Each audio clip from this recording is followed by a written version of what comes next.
This is one of those guys that is a top 10 scorer in the entire National Hockey League. He's become a legit #1 top centerman in the league. Holy mackerel, what a shot! That is a thing of beauty. He scored! What a goal! Glove save made. Wow, these are plays that superstar players make. He's an elite superstar. The best in the biz. One of the best players on the planet.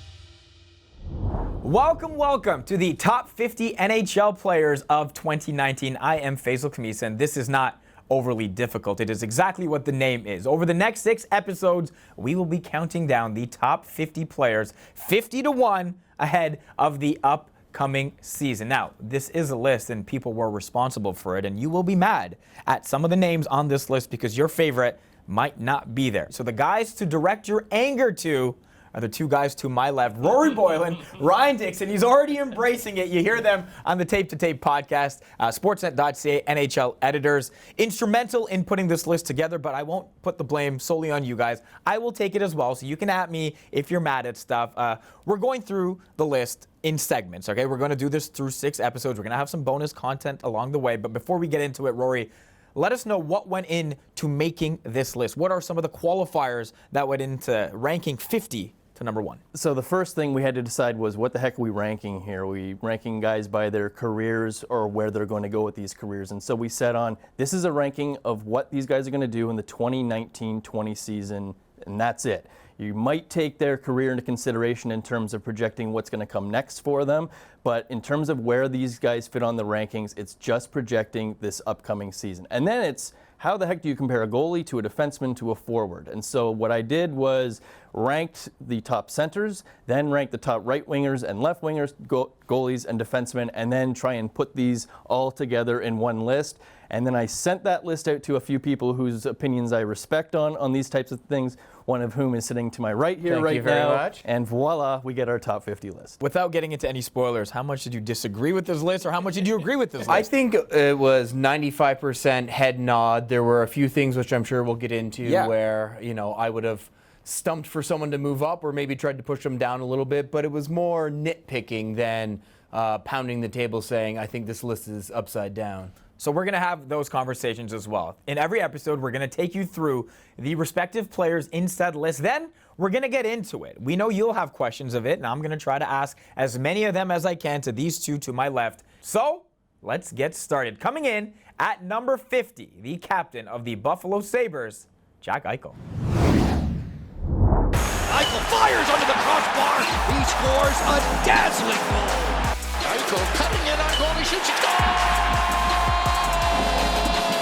Jack Eichel, one of the outstanding young stars in the game. It's weird. I can already feel the hate coming. We're 1 pick in. Jack Eichel, though, certainly worthy of being on this list. Career high in points last season with 82. Big things expected from him. Yeah, he's growing as a player, and the Buffalo Sabres around him are still growing as a rebuilding organization, right? His assists really shot up last year. I think that's a result of the players around him getting better, and that's going to continue to improve. And so I don't think we've seen Jack Eichel's career season yet. From a rising star in Jack Eichel to one who's been one in this league for a very long time, Anze Kopitar is number 49. Sick move by Kopitar. It pops free. Here's Kopitar alone. He scores!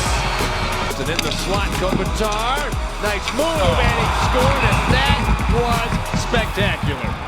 Ryan, it was a down year points-wise for Anze Kopitar, but still, got to believe he's one of the best centers in the league right now. Yeah, he's on an interesting trajectory the past few years because he was around 60 points last year, was at 92 the year before when he was right in the heart of MVP talk, and about 60 points before that. So if you're a Kings fan, you're hoping that the point totals shoot back up. But we know with this guy, even at age 32, even if the really high point totals aren't there, he's someone who's bringing something every single night. He's still a nightmare to play against. He's a smothering force. He's still someone who, on a game-to-game basis, just is no fun to play against. Part of this list is maybe introducing you to some players you may not have heard of. Coming in at 48, defenseman from the Dallas Stars. If you don't know his name, you will. It's John Klingberg. Cross ice for Klingberg. Klingberg shoots. He scores! Klingberg shoots. He scores! He's got elusive speed. I mean, he's the old package offensively. Now, Rory, I mentioned this might not be a guy that people know of. 18th in defensive scoring is not overly high. He's not the sexiest name in the league, but he is someone that is tough to play against because of what he brings on both ends of the ice. Yeah, what's going to jump off the page about John Klingberg to you is his offensive explosiveness. That's what he's really known for. But learning under Ken Hitchcock when he coached Dallas, last year under Jim Montgomery in Dallas, one of the best defensive teams in the league, he really got better in his own end too. He really did a great job containing the shots to the outside. That was the biggest improvement in his game, and he still got that offensive dynamism at the other end of the ice. Great all-around defenseman. All right, of course, the Stars and every other team hoping to do what the Blues did last season, win the Stanley Cup, kicking off back-to-back St. Louis picks. Coming in at number 47, it's Ryan O'Reilly.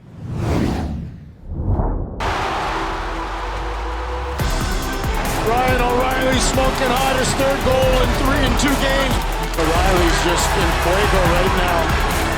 Every aspect of his game is outstanding. We all know the Blues had this crazy season where they were down in the dumps and then really took off.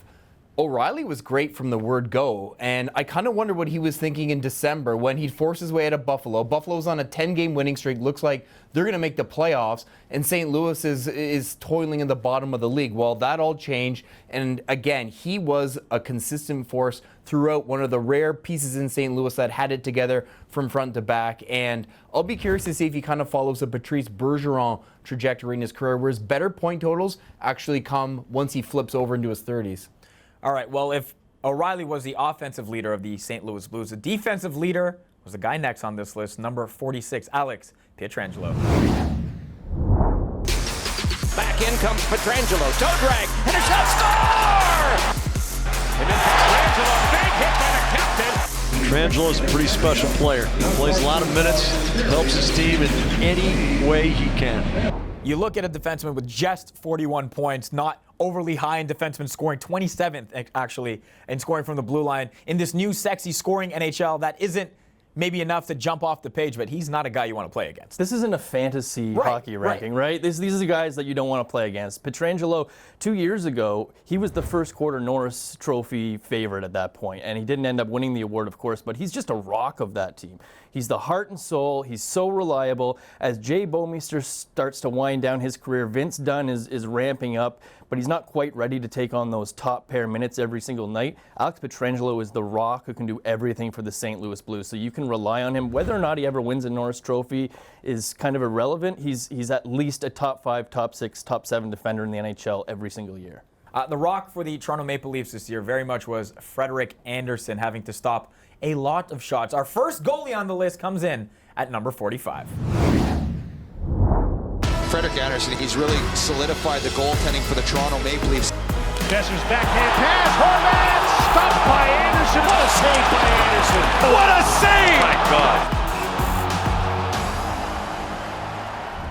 There was some fatigue for Andersen at the end of the season. A lot of questions about whether or not he'll figure it out for the postseason. Of course, just another one-rounder for the Maple Leafs, but he is really not to blame for the Leafs' problems. Well, here's what we're talking about if we're talking Freddie Andersen. Workload and health, which are related, in Game 7s, right? I mean, for a guy who has done so much in his 3 years in Toronto, who has put together so much good hockey, there are still those lingering questions because the final taste in your mouth, if you're a Leaf fan, going out in consecutive Game 7s against the Bruins has been, I wish we got a little more from Freddie in that game. And realistically, that's going to hang over him until they push through and make a deep run. But I will say this, I've been saying it for a couple of years, Frederik Andersen is the most important Maple Leaf. For all the huge stars they have, if Freddie Andersen has a dream season, the Leafs are probably in the Cup final. If John Tavares has a dream season, maybe he scores 50 goals and they lose in the first round again. So this is the most important guy in blue and white, and we'll see if he can stay healthy, stay fresh, and take them all the way. We know the Nashville Predators have a pretty stacked blue line. Some would argue Roman Josi is their most important defender. He is number 44. Now Josi drives to the net. Puts it to the forehand, and he scores! Roman Josi is a phenomenal rear guard. Magnificent skating, Roman Josi. All right, Rory, Josi, a top 10 defensive scorer, but also, again, the heart and soul really of that Nashville blue line, a guy that really has come into his own over the last couple of years, and you expect that to improve. Yeah, I mean, the Predators just traded PK Subban out, right? And part of that was because Dante Fabro is ready to step into the lineup, but also you still have a number one defenseman there in Roman Josi. He is going to get paid by this team really big. I'm really curious to see what that number is going to be a year from now. But this season is going to go a long way in determining what that's going to be. Power play, penalty kill. He's just so responsible. You can rely on him to do just about anything for your team. I imagine the Flames fans will say the same thing about this upcoming guy. Number 43, the Norris Trophy winner, Mark Giordano. Mark Giordano! There's a chance now for Giordano. Right in. Scores! Mark Giordano, a beauty! Mark Giordano, no question, the face of this franchise. Now, a bit of a spoiler alert, I will say. I do want to expand on this guy a little bit later on, and we will be breaking down the list in more detail after the segment is done here. But he won a Norris, 74 points. I know he's old and he's a little aged compared to some of these other defensemen, but is this not maybe a little low for a guy that was ranked the best defenseman in the league last year? I just think that was his career season, right? I mean, the points that he put up were almost as much as he put up the previous two seasons combined. So is Mark Giordano going to score 70 or more points again? That's what I had a hard time buying into. He's still obviously an elite defenseman to be on this list. He could still be a Norris Trophy finalist. He's going to log a ton of minutes for that Calgary Flames team. I just think last season when he won his Norris was the best season we're ever going to see from Mark Giordano. I have more questions, but we will get to them in a little bit. A guy who answered a lot for the Florida Panthers last season was Jonathan Huberdeau, 92 points, number 42. Huberdeau scores! That's 30 on the year! Huberdeau, and he scores! Jonathan Huberdeau, 61 seconds in! Well, Jonathan Huberdeau has not had any kind of problem finding the back of the net lately. I don't think there's been a quieter ascension to elite level, maybe not true superstar, but elite level production than Jonathan Huberdeau took last year. And, you know, we're so used to having the losing conversation in Florida, but you look at that group, Barkov's always going to be the first guy who gets mentioned, and maybe Trocheck's the second one, but Huberdeau, my God, he has just become an offensive force, and he is absolutely central to what that team's trying to do, finally pushing and getting into the playoffs. Now, the Blue Jackets, we know, lost a lot of big pieces this offseason. They still have a pretty good one on the back end. Rounding out this list at number 41 is Seth Jones. There's Seth Jones, one of the top defensemen in the NHL. To center, and Dickinson, shorthanded, catches up. He got drilled by Jones. Seth Jones scores! Power play goal! They've tied it up again! Now, Rory, I've asked you about every defenseman so far, so I'm going to skip you and go back to Ryan. Seth Jones, a guy that many believe could be an anchor on the blue line for many, many years to come. He absolutely can, and he's the number one reason I don't think there needs to be complete despair in Columbus after their all-in season and then everyone leaves town. This guy turns 25 basically on opening night. It feels like he should be 30. He's been around so long, but he's still really finding new levels in his game. He's a true number one. I think he's going to win a Norris Trophy in the next couple years. He's an absolute rock for this team. So the first part of the list has been revealed, and my phone is buzzing. I can already feel the mentions. I know what you guys are saying. Before we get into the discussions, let's recap 50 to 41. It's a list made up primarily of defensemen, half of the 10.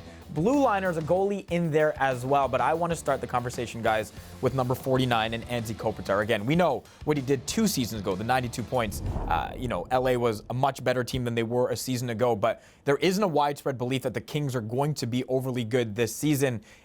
And there is maybe a belief that maybe Kopitar is just on the wrong side of his career. But there is still a belief amongst the two of you that he's amongst the top 50. Yeah, I mean, he's easily in the top 50. At first, he was sliding out, and I said, I have to have Anze Kopitar in the top 50. Yeah. He has to be there because he's so reliable. Just the two-way game. He could be a Selke Trophy finalist every year of his career, right? And you have to have a guy like that, I feel, in your list of top 50.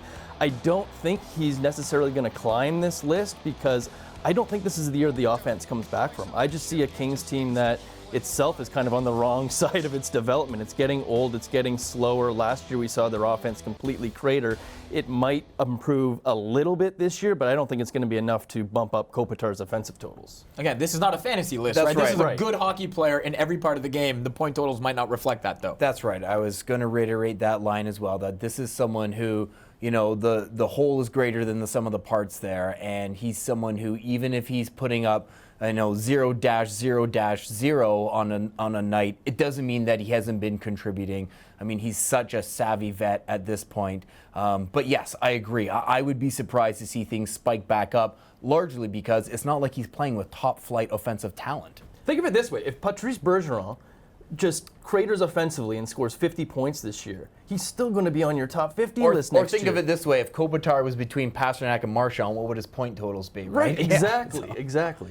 So it's interesting because here's Kopitar in his 30s and a guy who didn't have a really solid point total last year, but again is really good. But then Mark Giordano, a guy in his 30s as well, had a massive point total, was a really good defenseman, and some would argue, and I know Calgary fans would, that he should be higher on this list, considering the fact that, again, he won the Norris as best defenseman. But his best days might have been last season. It could be behind him now. It's hard to believe that wasn't his single best season production-wise. I mean, he was in all-time categories in terms of above 35 point totals. You're talking like Ray Bourque and Nick Lidstrom are the only guys who've put up those totals at that age. So it's very hard to see him repeating that. It does just kind of feel like a one-off. But I mean, anyone who's watched the Flames know, again, he is such a great all-around defender. He's going to continue to be the heartbeat of that team for a long time. I just think there's also some young bucks who are probably ready to step up and nudge a guy like that who will be 36 when the games get going down a little bit. There are players on other Canadian teams, defensive-wise as well, that are on this list that are going to make Flames fans really upset. So say something to Calgary to remind them that this is still a good player. This is still a good place to be. You're still amongst the top 50, arguably the top 20 defensemen in the league. It's not all bad, right? Yeah, you're a top 10 defenseman if you're on this list. So I think if you're in the top 10 of defensemen, you're in that Norris Trophy finalist discussion, at least. You're capable of getting back to that. I just think his points are going to drop off by so much. And there are other players that are still improving, that are younger than Mark Giordano. That age thing is going to start working against him at some point here. And that's what I see. I just see it more likely that there are going to be younger players that leap him in points and in their impact on their teams than it is that Mark Giordano scores 70-plus points again. Well, good news for Flames fans. One of those young guys is Noah Hannafin, who's pushing up. He Exactly. might not be ready to overtake Giordano yet, but he's getting there. I feel like we should talk goalies a little bit before we move on as well, because there aren't many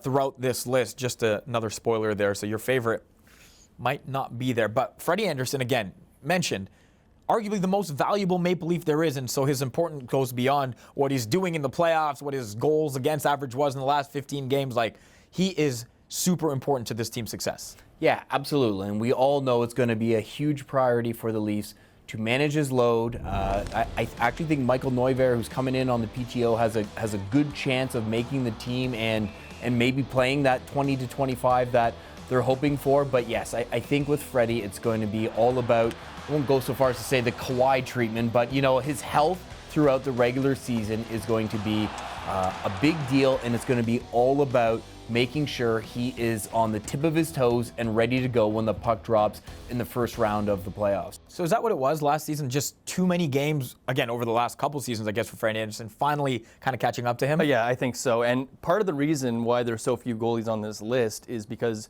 first of all, a heavily used starting goalie plays probably 60 to 65 games. And we're seeing that NHL teams are moving away from that, moving more towards tandems. Ben Bishop, Robin Lehner, Vezina Trophy finalists were tandems last year. They played less than 50 games. That's, I think, going to become more of the norm. So right away, if you're playing 60 or fewer games, your impact on an 82-game regular season can't be really lined up the same as a guy who plays all 82.